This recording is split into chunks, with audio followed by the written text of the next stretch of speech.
afternoon, everyone. Welcome to another episode of the Street Peace Coalition on Chicago Can TV, Channel 21 on your Comcast station if you're in Chicago. We welcome those of you who tune in to us via Facebook at facebook.com, the Street Peace Coalition. Those of you who tune in with us via Instagram, we welcome you back. Again, my name is Minister Michael Muhammad. I'm one of the co-founders and creators of the Street Peace Coalition. On this is our third season. So this season we've been trying to walk through some of what we deem as the root contributors to violence in Chicago and talk about what are some of the real causes of violence, because frequently we hear answers to violence that are pretty much oversimplified. We always hear that jobs will end violence. Well, if jobs would end violence, then there would be no violence at any place in America. Jobs do not explain all violence. Poverty does not explain the violence, because as black people and brown people, we have always had more poverty, financial poverty, than financial wealth since we have been here as a group in North America. But we have not always had the level of violence that we're experiencing right now. So in Chicago, we've had year to date 571 people shot and killed. We've had a little over 2,700 people shot and wounded. We've had a total of over 3,200 people totally shot, killed, or shot and wounded. We've had 616 homicides, people who have been murdered, either by shooting, killing, or stabbing, or some sort of deliberate action to end life prematurely. And so violence continues to be at epidemic proportions. And so we've been talking about the 7 key institutions that must be held accountable for producing the kind of mental state, the kind of social structure that produces so many people with an inclination toward murder. We talked about the fact that the black community specifically is dealt with from a law enforcement, crime and punishment perspective. And that perspective, that philosophy, that outlook, starting with the Chicago Police Department, is projected onto the Chicago public school system, or in the Chicago public school system. It is present in DCFS. It is present in, of course, IDOC, Cook County Jail. And we find that the black family is the victim of this mentality because of the demonization of black men, and black men only having available to them crime and punishment as the primary point of social engagement, which these philosophies, these practices, these policies run all the way up to the federal government. So we have to look at the DEA, we have to look at the ATF, and we also have to look at the FBI, the Justice Department, all the way in to the White House and the administration of most presidencies in the history of the United States of America, which now that I'm saying that, we're going into one of the biggest holidays in the United States, Thanksgiving, which will give us another broader contrast of the nature and violence, the historical nature of violence in the United States of America. Because according to white scholars, over 10 million Native Americans were slaughtered by some means or methodology by the United States or sanctioned by the United States government in the process of establishing the United States of America. Over 10 million Native Americans were violently, murderously, heinously removed from the planet, this part of the planet, to establish the United States of America, and was immediately preceded in 1555 with the establishment of the Atlantic slave trade, which began the demonization, the vilification, the monsterization of black men in the United States of America, and that has not ceased since that time. And so it's disingenuous for intelligent people to talk about violence and cast it all on black men primarily, and not deal with the role of white male supremacy in the United States of America. And yes, I said it right, white male supremacy. And so we've been trying to make the case that we have to hold our social structure accountable for the violence. You cannot hold young people accountable to the violence, and you cannot hold really the adults accountable for violence who came through a process that is designed to make them void of a proper sense of self, self-knowledge, self-esteem, self-awareness, or self-development.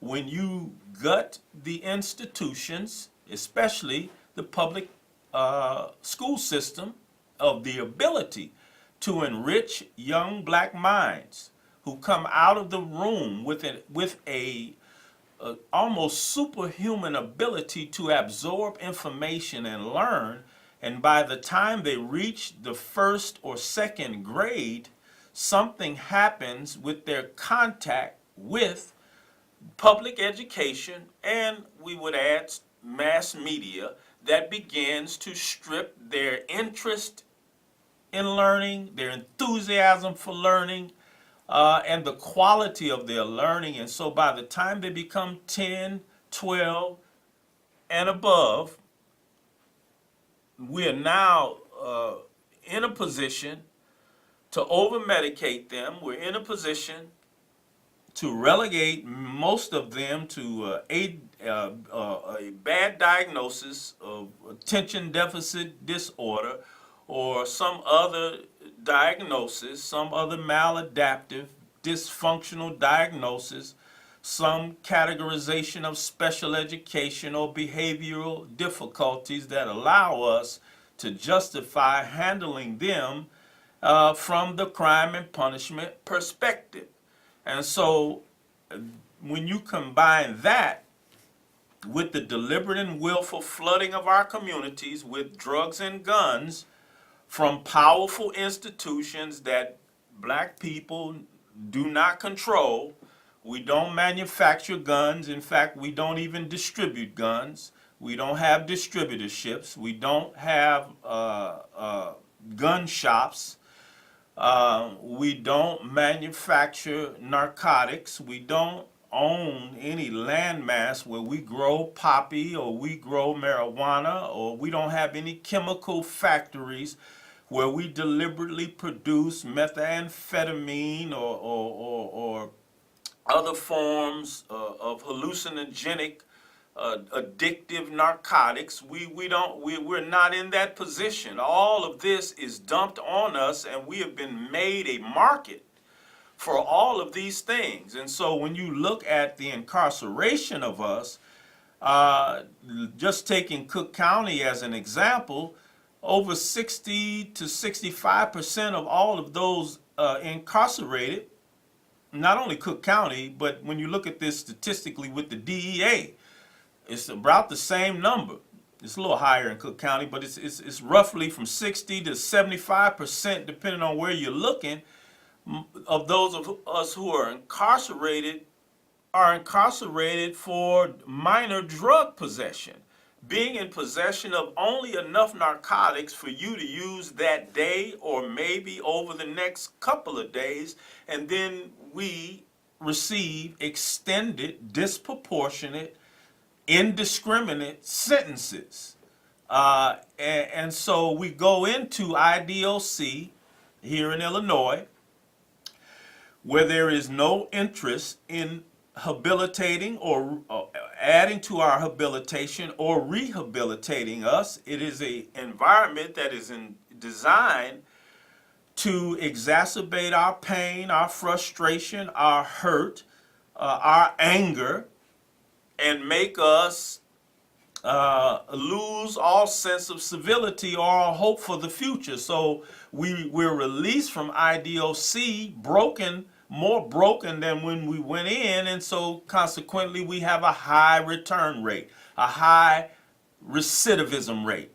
And so we've got as a society to deal with this. This is a going on 500-year-old problem that when it comes to black people and crime and drugs, it's always crime and punishment. But when it comes to the dominant white society, now it's about allocating resources for treatment, for counseling, for therapy, for rehabilitation.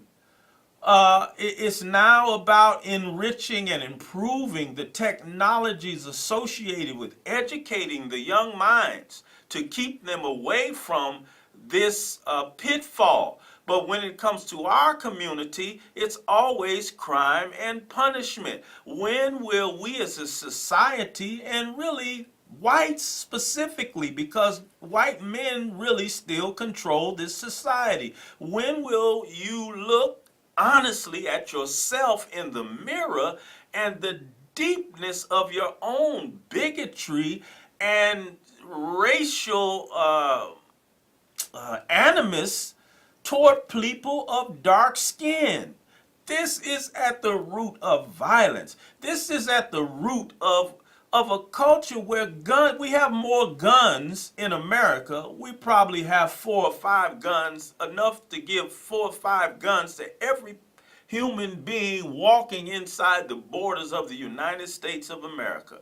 So when there's a white mass shooting, we rush to defend the right to keep guns. But when there's crime in the black community, we talk about the need to remove the guns.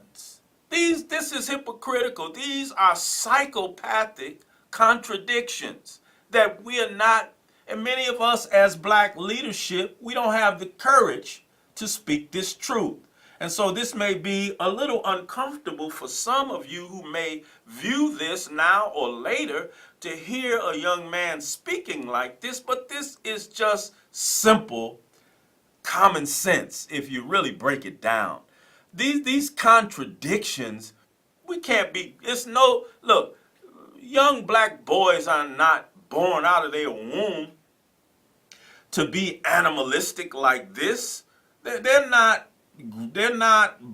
by nature coming up into life with a predatory spirit. This is very untrue. This is a very contrived, diabolical, false narrative that has been pushed on us. It didn't start in the 2000s or the 90s or the 80s or the 70s or the 60s. This goes back, as I said, all the way back to the 1500s. And it has never stopped. It has never let up, this false narrative, this diabolical narrative that you have to look at violence in the black community this way, but you look at violence in the white community another way. This is the mind of white supremacy, that it is the privilege that you afford yourself when you are in control of social institutions and the engineering of society. You afford yourself understanding. You afford yourself explanation. You afford yourself resources that are non-aggressive, non-invasive, non-intrusive, okay, non-insulting resources to manage your violence, to respond to your violence. But when it comes to the people that you see as inferior, you only afford resources that are very aggressive, very intrusive, very oppressive, very suppressive, okay, to handle that group that you see as inferior. And so you might allow some let up to appease a sense of conscience, social conscience, that you don't look like a total monster. But then the resources you give that are non-aggressive, non-invasive, non-oppressive, you force those resources toward entertainment and athletics. And so the only hope now we have, aside from street life, many of us, is we view athletics and entertainment as the only way to get out, because we see so much resource there. We see so much willingness of society to put hundreds of thousands and hundreds of millions of dollars in young black men and women's hands who are ill-equipped to convert those resources in a way that would uplift the whole of their community or the whole of their group. You know that they don't have that ability, so it's safe for you to put abundant resources in entertainment and athletics, because those people generally have not been afforded the ability to elevate their consciousness to think about the whole. They're thinking about themselves. They're feeling good about their ability to come from a life of intense poverty or public housing and wear a Gucci shirt or buy a Louis Vuitton belt, and now they're feeling good about themselves, but they never learned how to think for their whole or their responsibility to the whole. I have a caller. Caller, are you there? Yes, sir. How you doing? This is Ray. Hi, Ray. I wanted to ask you about those three basketball players, the father, and President Trump.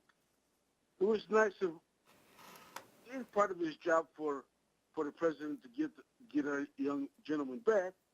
But then the dad says, it ain't no big deal.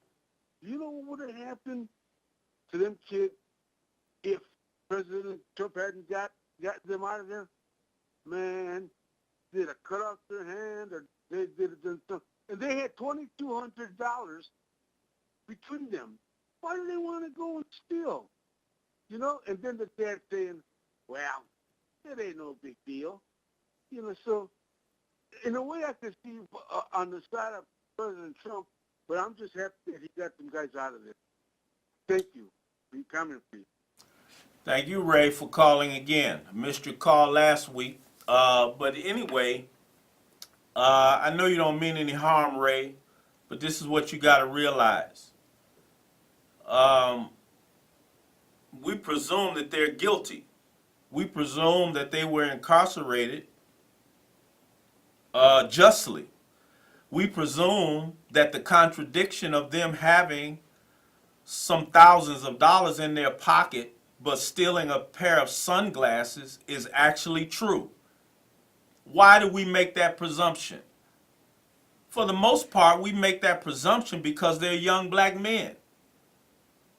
Because psychologically, sociologically, we've all been programmed to see young black men as guilty of whatever any government says they're guilty of. Why do I know that? Because that's exactly what's going on as you and I are engaging in this program. Every day, in fact, last week, 15 men were exonerated by the new state's attorney here in Cook County, who served over 15 years in prison for a crime that they said in the beginning they were innocent of, but sociologically, psychologically, all of us and many black people are prepared to not accept innocence on the part of black men. And so we have to go to extraordinary means and methodology to prove our innocence, to the point of spending decades in prison unfairly, falsely accused, falsely incarcerated, before we even stand a chance of being shown as innocent. And so President Trump, as the President of the United States of America, has a fiduciary, legal, and moral obligation to do that for any United States citizen who is incarcerated any place in the world. So he was doing his job. So white men do not look to applaud us when we, as we make children and we decide to be responsible fathers. They tell us that we don't deserve any extra credit for doing what we should. Matter of fact, our own women tell us that why should we get an applause for taking care of our own children? That's what you're supposed to do. But when it comes to white men like President Trump, for some reason, and the reason is because we've all been seeded with black in a sense of inferiority when we look at ourselves in relationship to white men, which we see in a superior position. We feel comfortable giving them a hooray, a parade, applause, an award for doing what they're supposed to do when they're being paid hundreds of thousands of dollars. And in fact,